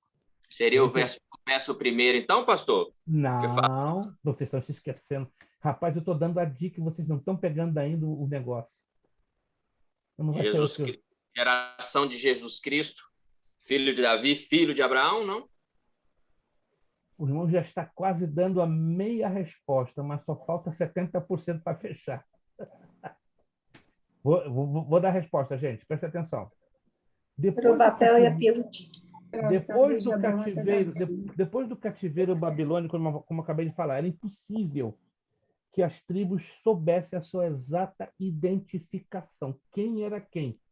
Quem era de Manassés, quem era de Efraim, quem era de Zabulon. Era impossível, porque se perdeu a forma exata de localizar quem é quem. Mas a genealogia de Jesus apresentada em Mateus e em Lucas mostra um milagre. Que o Espírito Santo foi orientando os personagens a se unirem dentro da mesma tribo. Em outras palavras, nós aprendemos que, estudando a genealogia de Jesus em Mateus e em Lucas, tanto José como Maria eram da descendência da tribo de Judá. E isso, humanamente, matematicamente, era impossível. Porque a tendência era o quê? De se misturarem. Mas a profecia do Antigo Testamento deixa claro, o cetro virá da onde? De Judá. Então Deus foi fiel em preservar a integridade das tribos, mesmo depois do cativeiro babilônico, onde as tribos perderam a exata localização de saber quem era quem. Quantos estão me entendendo, gente? Essa é a característica mais chamativa. Isso é lindo. Faz uma pesquisa. Você vai chegar à conclusão. Tanto o lado de José como no lado de Maria, em linha reta, todos de Judá. E aí a pureza da tribo de Judá foi mantida para o cumprimento da palavra de Deus, né? Deus fala na sua palavra, velo pela minha palavra para cumpri-la. Que coisa linda, né? Lá em Números ele disse que o cetro sairia de Judá. Então, nada ao longo da história interromperia o cumprimento profético para que Jesus fosse, de fato, filho de José, filho de Maria, mas, acima de tudo, filho de Davi. Filho de Davi quer dizer descendente direto da tribo de Judá. Anotaram aí? Anotaram? O Lucas, por hoje, Lucas está pertinho, assim, quase agarrando os 75, mas na próxima aula ele vai pegar. Vamos lá. Letra E. Quem aplica a leitura da Bíblia, primeiro aqui, ó. Vamos aplicar a leitura aqui. Primeiro aqui e depois eu aplico para aqueles com quem eu ensino e prego. Nunca leia somente para instruir o próximo.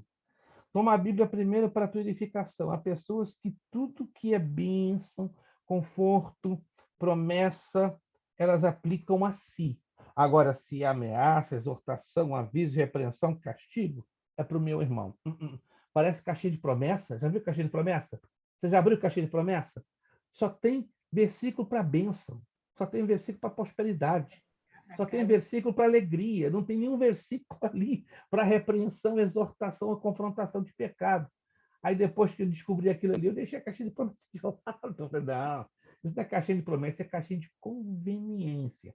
Não é uma crítica, é só um alerta e uma observação.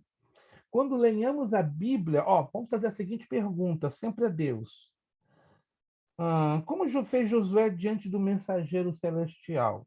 Que diz meu Senhor a seu servo? Ei, quando você estiver lendo esse livro, faça essa pergunta. Que diz o meu Senhor ao seu servo? Isso aqui é a boca de Deus. Posso ler um outro versículo aqui, pastor? Vamos lá, solta. 1 Timóteo, capítulo 4, verso 16. Tem cuidado de ti mesmo e da doutrina. Persevera nessas coisas, porque fazendo isso te salvarás tanto a ti mesmo como aos que te ouvem. Oh, meu Deus! De nada adianta eu pregar para você se eu não lutar para viver primeiro aqui, para mim. E hoje estamos tendo muitos problemas dessa natureza, né? Muita gente querendo dar lição de moral, se esquecendo de primeiro de viver. Se eu, por exemplo, prego e ensino sobre fé, eu sou o primeiro a viver sobre fé. E geralmente, quando eu e você pregamos sobre fé, escute e anote. Isso é bíblico. Nós vamos ter luta, muita tribulação. Senhor, que negócio é esse? Ei, você está ensinando sobre fé? Você está ensinando sobre fé? Espera. Deus vai te colocar num estreito, num deserto daqueles. Porque você tem que ter experiência de vida, de fé. Eu fico assustado às vezes de pastores. Depender de Deus é uma maravilha. Mentira. Depender de Deus não é uma maravilha. É algo duro demais. Mas é lindo quando você aprende a depender de Deus. Porque aí você tem moral e autoridade para ensinar o que é fé. Quantos estão me entendendo, gente? Então, se você quer pregar ou ensinar sobre fé, segura. Senhor, será que eu estou preparado para ensinar ou pregar sobre fé?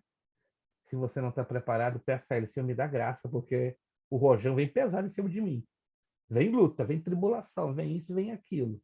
Não para te destruir, mas te fazer o quê? Habilitado, capacitado para pregar sobre o assunto. É como uma carteira de motorista. Tem muita gente aí que dá na cabeça de pegar um carro e sair na rua sem carteira de motorista. O que vai acontecer dentro de uma lógica humana? Vamos lá, alguém pode me dizer? Se você dá na cabeça. Eu sei que tem muita gente que faz isso, infelizmente. Não estou aqui para questionar a motivação. Pega um carro, não tem carteira de motorista, sai fora na rua, e aí? O que humanamente você deduz que vai acontecer 1 quadra, 2 quadras, 3 quadras, 1 milha adiante? O que você imagina? A polícia pedir pela carteira e não tiver, ia ser muito mais problema. Yes! É uma coisa matemática, mas tem gente que não pensa. Não, eu preciso trabalhar, eu não tenho condição de ter carteira. Não estou criticando quem o faça, entenda bem. Vai ter que arcar com as consequências. Se não tem a carteira, ainda que você alegue que precisa trabalhar, ok, tem outras formas. Não é? Não, eu tenho meu carrinho, Deus me deu. Ok, Deus te deu o carrinho, mas e aí? E a carteira, como é que fica? Entenda bem, não estou querendo desmotivar você ou dizer que você está errado, mas as consequências a gente vai ter que arcar. Essa é a verdade. Então, eu não posso pregar sobre fé se não tem a driver license da fé. Para ter a driver license da fé, ou a carteira de motorista da fé, eu tenho que passar pelo processo. Quantos estão me entendendo, gente? Isso é lógico, isso é uma matemática, que ela funciona no mundo espiritual de uma maneira maravilhosa. Vamos lá.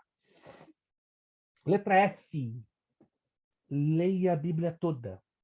Essa é a razão também porque nós publicamos, né, nós postamos esses planos de leitura da Bíblia. A Bíblia é a revelação progressiva da verdade. Alô? A Bíblia é a revelação progressiva da verdade. Que é progressiva? Aos pouquinhos. Deus não nos deu ela de uma vez só. Sabe por que não deu? Porque nós não aguentaríamos receber toda uma revelação assim, num estalar de dedos. Então ele vai nos dar aos pouquinhos. Quando estamos numa escola de teologia como esta progressão, ela aumenta um pouco. Um pouco. Um pouco. Isso é importante para entendermos que a revelação ela é progressiva. Nada é dito de uma só vez e nem uma vez por todas. É comum um assunto começar num livro e daí prosseguir através de muitos outros, até que o assunto complete. Por exemplo, a doutrina da redenção vai do livro de Gênesis ao Apocalipse. Não podemos entender uma carta recebida lendo um pouco aqui e um pouco ali, mas de modo completo.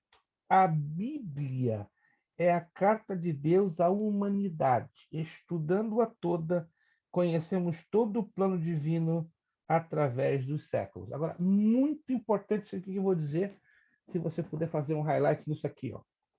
Não espere compreender a Bíblia toda.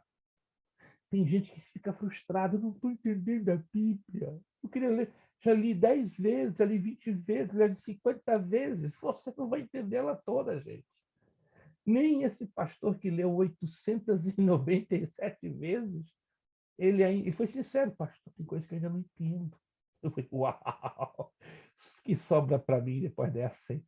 Então, nós não vamos esperar querer compreender toda a Bíblia. É o que nós falamos, Deuteronômio 29, 29, 1 Coríntios 13, 12. Existem dificuldades e mistérios insondáveis, isto porque, sendo ela a palavra de Deus, Jorge Monzandro ressaltou isso com muita clareza, ela é inesgotável. É de se esperar que Deus saiba mais do que um homem, sem dúvida nenhuma. Um Deus sobrenatural deve ter um livro sobrenatural, uma mente finita de Deus.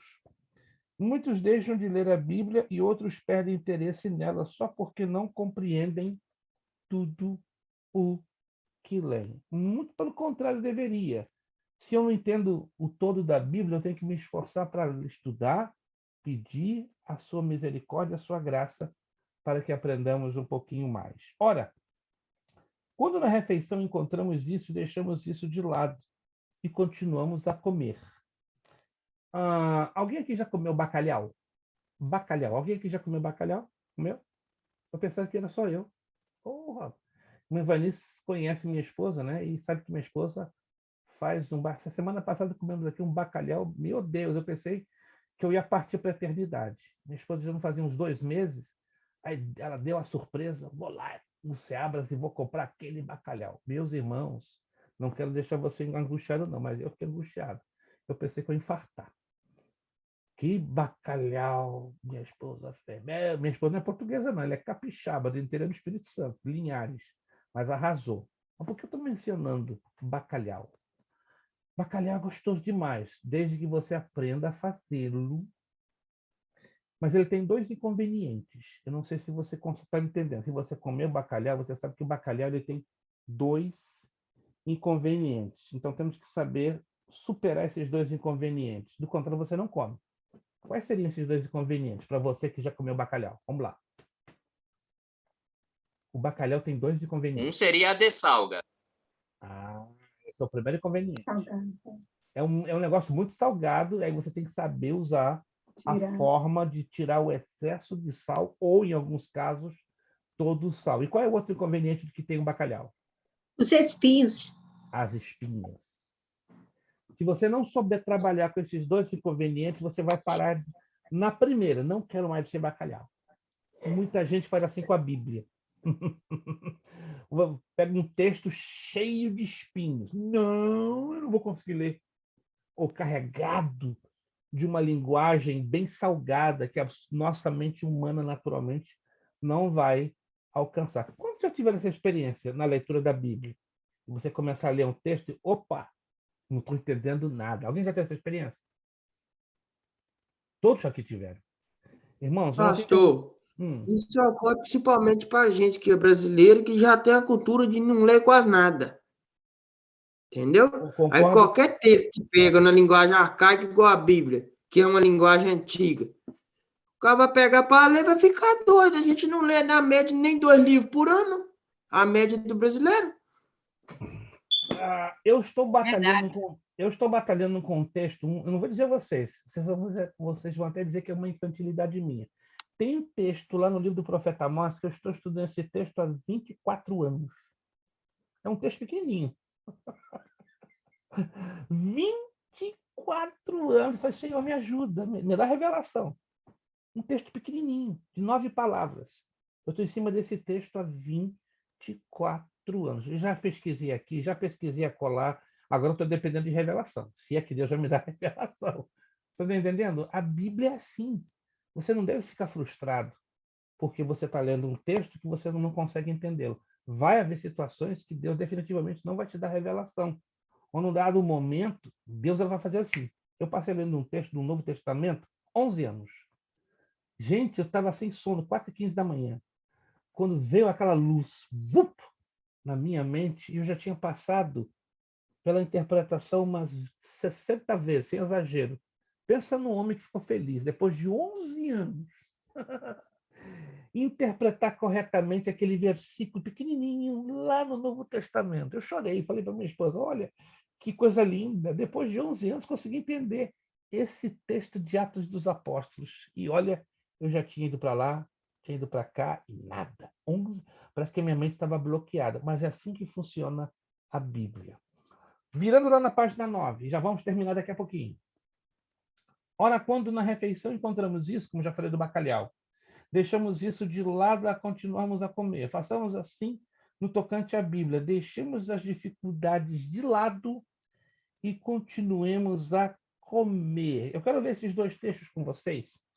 O Salmo 25, 14 e 1ª Carta de Coríntios, capítulo 2, verso 9 ao 14.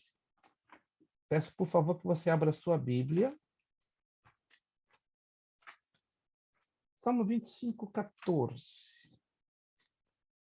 O segredo do Senhor é para que os temem, e ele lhes fará saber o seu conserto. É uma tradução que diz: a intimidade do Senhor é para os que o temem, e ele lhes fará saber o seu conserto. Alguém tem essa tradução? Ao invés de conserto, intimidade. Irmã Jennifer. De novo, irmã Jennifer está sorteada hoje com essa tradução. Intimidade. Intimidade. Então, onde você lê conserto, em algumas traduções, o correto no hebraico é intimidade. Então, quando temos intimidade com a palavra, olha só, a intimidade do Senhor é para os que o temem, e ele lhes fará saber o seu conserto. A palavra aí seria pacto, aliança, relacionamento, aliança, olha só. A irmã Jennifer hoje, conhecer a sua aliança. Irmã Jennifer hoje está arrasando com a tradução dela. Tremendo. Depois eu vou postar para vocês com essa tradução, né? Se você puder adquirir uma Bíblia nessa tradução, você vai longe. Vamos lá. O meu segredo, pastor. Como é que é? O segredo do Senhor. O segredo, mas o melhor no texto hebraico é a intimidade. E ao invés de ser conserto, aliança. Não é que esteja errado o segredo, não é que esteja errado conserto, mas intimidade fala mais ao pé da palavra no hebraico e aliança fala mais concisamente ao pé do hebraico. Primeira carta de Paulo aos Coríntios, capítulo 2. Primeira carta de Paulo aos Coríntios, capítulo 2. Mas tudo isso relacionado com a matéria de evangelismo, claro, irmãos. Se queremos evangelizar, como nós vamos evangelizar? Se nós não conhecemos o manuseio básico da Bíblia Sagrada. Fica uma coisa estranha, não é verdade? Primeira carta de Paulo aos Coríntios, capítulo 2, verso 9 ao 14. Primeira carta de Paulo aos Coríntios, capítulo 2, do verso 9 ao 14. Mas como está escrito as coisas que o olho não viu, e o ouvido não ouviu, e não subiram ao coração do homem, são os que Deus preparou para os que o amam. Verso 10. mas Deus nos revelou pelo seu Espírito, porque o Espírito penetra todas as coisas, ainda as profundezas de Deus. Verso 11. Porque qual dos homens sabe das coisas do homem, senão o Espírito do homem que está nele? Assim também ninguém sabe as coisas de Deus, senão o Espírito de Deus. Mas nós não recebemos o Espírito do mundo, mas o Espírito que provém de Deus, para que pudéssemos conhecer o que nos é dado gratuitamente por Deus, as quais também falamos, não com palavras de sabedoria humana, mas com as que o Espírito Santo ensina, comparando as coisas espirituais com as espirituais. Ora, olha o versículo 14, isso aqui é tremendo. O homem natural não compreende as coisas do Espírito de Deus, porque lhe parecem loucura e não pode entendê-las, porque elas se discernem espiritualmente. Eu quero fechar o 15 também. O que é espiritual discerne bem tudo, e de ninguém é discernido. De ninguém é discernido. Então, temos que entender esse princípio bíblico. Precisamos ter intimidade com o Senhor, mas para ter essa intimidade temos que ter, começando pelo seu livro. Para a próxima aula, eu já quero dar um adiantamento aqui de algo muito interessante que nós vamos estudar. Dicas práticas e úteis para o estudo bíblico. Eu quero chamar a sua atenção em ler essa parte na sua casa, porque na próxima aula a gente vai fazer uma dinâmica aqui, né? Uma dinâmica bem interessante. Dicas práticas e úteis no estudo bíblico. Eu já vou mencionar algumas partezinhas, só a título de adiantamento, né? Eu não vou desenvolver essas partes, mas isso aqui vai ser crítico para desenvolvermos um bom estudo bíblico. Letra A. Apontamentos individuais.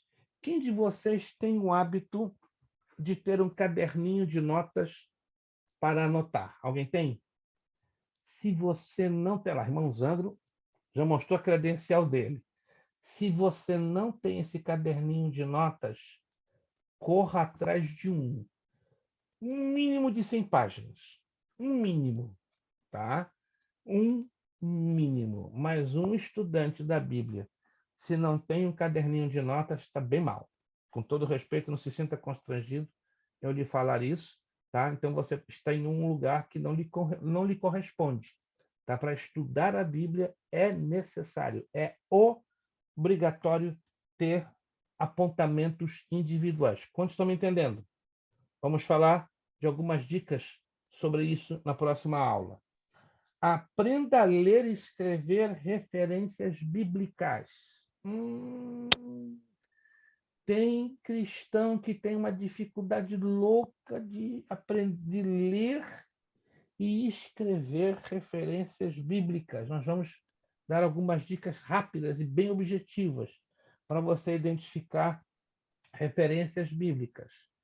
Eu não sei se eu cheguei a falar aqui. Eu não tenho caderninho, não. Eu anoto, mas no caderninho não, mas eu vou comprar. Por gentileza, isso vai ajudar a senhora demais. Mas você não tem ideia como isso vai ajudar a senhora. Tá. Letra B, a gente vai falar isso melhor na próxima aula. Aprenda a ler e escrever referências bíblicas, nós vamos ajudar vocês a terem uma melhor leitura em identificar referências, ou seja, livros, capítulos e versículos da Bíblia. Ainda que eu sei que a maioria aqui tem habilidade de identificar isso, mas talvez alguns não tenham. Letra C, a diferença entre texto e referência. Deixa eu aqui dar uma dica importante. É importantíssimo um aluno de teologia, além da Bíblia, ter 2 materiais. Vou repetir, 2 materiais. A gente não falou isso desde o princípio para não constranger ninguém com questão de gastos, porque nós estamos vivendo, né, num momento de dificuldade financeira para muitos, e nosso objetivo é ser o mais econômico, porém lutando para trabalhar com qualidade. Mas alguns de vocês têm esses 2 materiais que eu vou citar: concordância bíblica e dicionário bíblico. Alguém tem esses 2 materiais? A maioria tem, mas alguns não têm. Eu vou postar nos próximos dias no grupo sugestões de dicionários bíblicos, tá? E de concordâncias. Alguns de vocês já têm até postado no formato PDF no grupo, como o irmão Sandro. Esses dias, né, fez uma postagem muito importante. Obrigado, irmão Sandro. Ajudou muito. Mas eu vou fazer algumas novas postagens de concordâncias e dicionários. Deixa eu tomar um tempinho aqui, já vamos fechar. Qual a diferença de concordância para dicionário? Tem várias Bíblias de estudo. Essa aqui, por exemplo, é a Bíblia do Obreiro Aprovado. Não sei se alguém já ouviu essa Bíblia. Alguém já ouviu falar dessa Bíblia? Ela é muito boa. Depois da Bíblia do Antônio Gilberto, essa é a segunda melhor Bíblia de estudo em língua portuguesa. A melhor está aprovado. 100% comprovado. Hoje é a Bíblia do pastor Antônio Gilberto. AG Antônio Gilberto. Essa é a segunda melhor. Mostra ela, então, pastor, para nós lá, para pegar o nome. Tudo. Eu vou fotografar e vou postar para vocês, né? Das edições CPAD, você consegue na CPAD quem está na área de Boston, em Everett, ou você pode pedir para Jerezim Books. Ok. As Bíblias de... Tem uma faixa de $60, pastor, esse daí. Uma base de 60, já consegui por 50. Eu encomendei um, agora $60. Deixa eu mostrar a vocês o que essa Bíblia tem. Ela é uma Bíblia muito, muito prática.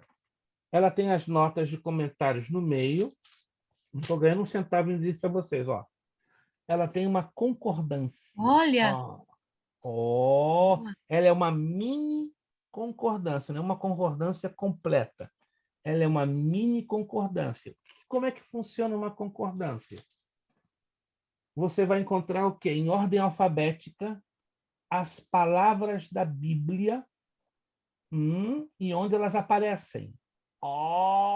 Que interessante. Por exemplo, a palavra abandonar. Está aqui, a palavra abandonar.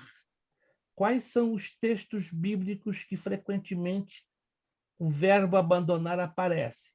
Isso aqui é resumo, é uma concordância resumida, porque uma concordância completa ela é chamada Strong's. Deixa eu mostrar para vocês rapidinho, só que eu tenho ela aqui em inglês.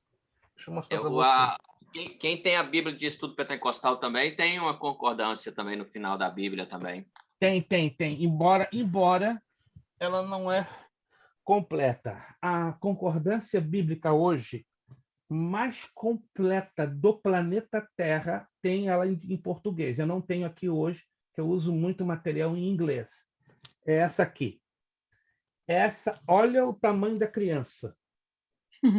Olha o tamanho da criança. Isso aqui tem mais de 3.000 páginas. Essa é a maior concordância bíblica. Ela existe em português, é chamada Strong's. Ela é chamada Concordância Exaustiva da Bíblia. Não existe uma palavra na Bíblia que não esteja aqui. Não existe. Por exemplo, a palavra amor, a palavra mundo, a palavra tentação, a palavra Deus. Essa aqui é a exaustiva, Strong's. Ela tem língua portuguesa. Eu vou buscar para vocês e vou postar. Eu tenho ela em inglês. Eu tenho 2 edições. Pastor, mas agora que ninguém me julga, hein? Para que realmente, assim, o que vai me beneficiar em termos de entender a palavra, sabendo dessa concordância, que é tanta palavra... Eu vou localizar as palavras da Bíblia assim, com maior rapidez, vou localizar o texto e entender o contexto. Por exemplo, a palavra amor. Quantas vezes a palavra amor aparece na Bíblia? Mais de 650 vezes. E aí eu tenho que entender qual a importância do amor naquele texto, naquele outro texto, naquele outro texto, naquele outro texto, porque tem significados diferentes. Por exemplo, a palavra mundo aparece 1.326 vezes na Bíblia e tem 5 significados diferentes. Tem mundo físico, tem mundo espiritual, tem mundo político, tem mundo familiar. Nós temos que entender que a concordância ela tem essa facilidade, que ela vai nos ajudar a identificar as palavras na Bíblia e o seu significado em separado. Por exemplo, a palavra lei aparece 194 vezes, com 4, 5, 6, 7, 8, 9 significados. Então, eu tenho que saber Entendi. o que é lei civil, o que é lei religiosa, o que é lei mosaica. Por isso que a concordância vai nos ajudar a localizar. Então, eu sugiro a vocês Ah, tá, entendi. a terem uma concordância. Se pode ter a Strongs, ela é bem mais cara e ela é enorme. Não é obrigado você ter a Strongs. Eu vou postar para vocês uma da Sociedade Bíblica, ela custa $20. Vai te ajudar demais. Outra coisa, dicionário bíblico. Recomendo. Batalhe para ter um dicionário bíblico, porque o dicionário bíblico vai te ajudar a identificar o significado das palavras na Bíblia. Por exemplo, se eu falo aqui mode azenha, alguém vai entender o que eu estou falando? O que é mode azenha? Olha lá, todo mundo ficou quietinho.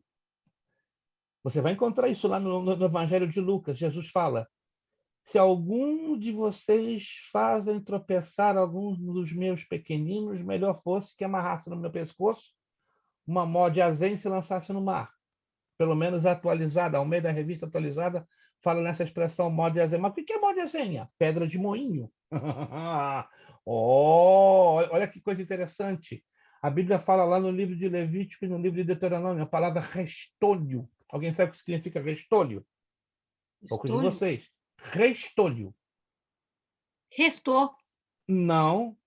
O que sobra da colheita. O que sobra da colheita do trigo, da colheita da cevada, da colheita do algodão. Isso é a palavra restolho. E palavras que você lê na Bíblia. Quem já encontrou palavras que você não consegue descobrir seu significado? Alguém já passou por essa experiência? Sim ou não? Essa é a importância do dicionário bíblico. Eu também vou recomendar alguns. Então, lute aí para ter uma concordância, por mais simples que seja, e um dicionário bíblico, o mais simples que seja. Se você quiser ter uma coisa grande, amém. Mas não, eu creio que não há necessidade, já que estamos no básico em teologia. Vamos devagarzinho e aí vamos trabalhar com isso. Nós já vamos terminar. Só para concluir aqui, na próxima aula a gente vai trabalhar bem sobre o que é texto e referência.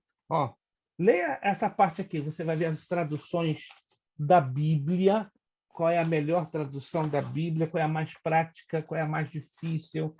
Virando a página, nós vamos falar sobre o Evangelho no Antigo Testamento, entende? Então, na próxima aula vai ser uma aula diferente, porque nós vamos entrar numa parte muito importante em conhecermos mais a Bíblia para podermos melhor evangelizar. Amém? Amém. Essa aula de hoje valeu alguma coisinha? Assim, pequenininha. Amém. Valeu? Oh, meu Deus. Se valeu, glória a Deus. A honra e a glória seja dada ao nome do Senhor. Alguma dúvida, alguma pergunta? Está tudo mais claro do que água de poço? Yeah. E concordaram, né? Água de poço não é claro, não. Água de poço é barrento. Preste atenção que eu estou falando, gente. Você vai dizer que está tudo claro como água de poço, não é. Água de poço não é claro, é barrento. Vamos, então, agradecer ao Senhor, nosso Deus. Vamos pedir a nosso irmão Lucas, que hoje está afogadíssimo, graças a Deus. Vai estar agradecendo a Deus por esta aula, tá bom? Gente, vamos estar unidos em oração, orando uns pelos outros, orando pela essa situação da guerra na Europa, né? Eu vou postar para vocês ainda essa semana, não sei se vocês estão sabendo, Jesus está fazendo milagres na Ucrânia com essa guerra, tá? Eu li hoje um testemunho que me deixou comovidíssimo. Me dê 2 minutinhos que eu já vou terminar. Vários russos viram eles, membros do governo, do exército russo, disparando vários mísseis contra várias cidades da Ucrânia. Várias testemunhas, soldados russos, viam esses mísseis sendo mudados de rota. Eles não entendiam como. Eles faziam as provas de direção e os mísseis simplesmente se perdiam. Outro testemunho que eu vi hoje, eu fiquei impressionado. Os tanques de guerra totalmente abastecidos de combustível.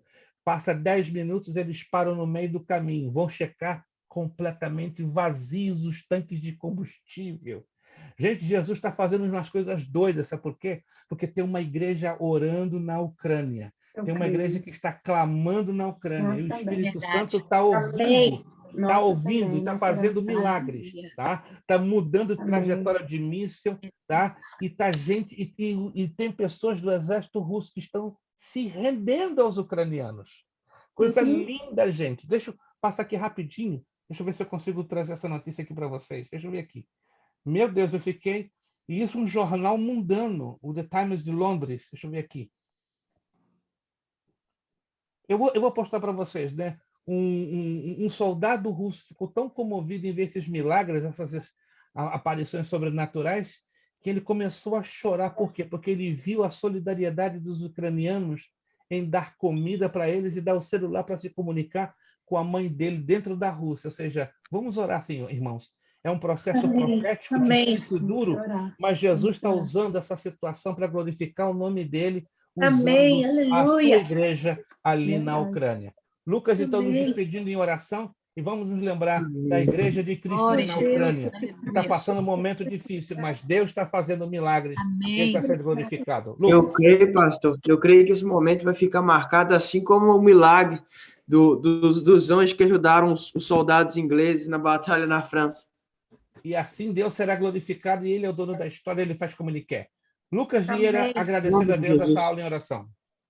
Senhor Jesus, queremos te agradecer por essa aula, por esse momento, meu Pai. Queremos agradecer a Ti, meu Pai, pela Tua palavra, pelo ensinamento da Tua palavra, meu Pai. Que o Senhor desperte em nossos corações o desejo, meu Pai, de aprender e de defender, meu Pai, a integridade da Tua palavra. De sermos, meu Pai, os profetas, meu Pai, e soldados a lutarem pela santidade da Tua palavra, Senhor. Também, meu Pai, pedimos e intercedemos pelos nossos irmãos, meus pais, que estão naquele país sofrendo ataque, Senhor. Pedimos ao Senhor, meu Pai, que venha guardar, que venha operar milagres, que a Sua mão esteja com nossos irmãos, meu Pai, que o Senhor não permita que nenhum mal aconteça aos nossos irmãos que estão naqueles países, meu Pai, que o Espírito Santo de Deus possa mover de forma sobrenatural pelos Teus filhos que habitam naquelas terras, Senhor. Que a presença do Senhor venha se manifestar, meu Pai, de forma sobrenatural através do livramento. Que o Senhor possa trazer o socorro, meu Pai, e a provisão que eles necessitam, que a Tua presença venha mudar o quadro daquela história, meu Pai. Esse é o desejo da Tua igreja que está reunida em oração neste momento. Louvamos a Ti, cremos, meu Pai, na vitória do Senhor. Irá prover para aquele povo, meu Pai. Agradecemos a Ti porque sabemos que Tu és o Deus da providência e que o milagre já está sendo feito através das Tuas mãos, meu Pai. Nessa noite Te louvamos e engrandecemos o Teu santo nome. No nome do Teu Filho Jesus, é o que Te pedimos e agradecemos. Amém. Nosso lema, seriedade. Seriedade. Compromisso. Disciplina. Seriedade. Compromisso. Disciplina. Seriedade. Compromisso. Disciplina. É necessário que ele cresça. E eu diminua. É necessário que ele cresça. E eu diminua. É necessário que ele cresça. E eu diminua. E a Deus damos o quê? A honra, a glória e o poder. Deus nos abençoe. Muito obrigado. Bom descanso, boa noite. Até a próxima semana, dia 9. Mas se dia 9 não estivermos aqui, já fomos arrebatados. Aí vai ser coisa boa. Aleluia, glória a Deus. Deus nos abençoe. Bom descanso. A paz do Senhor a todos. A paz do Senhor a todos.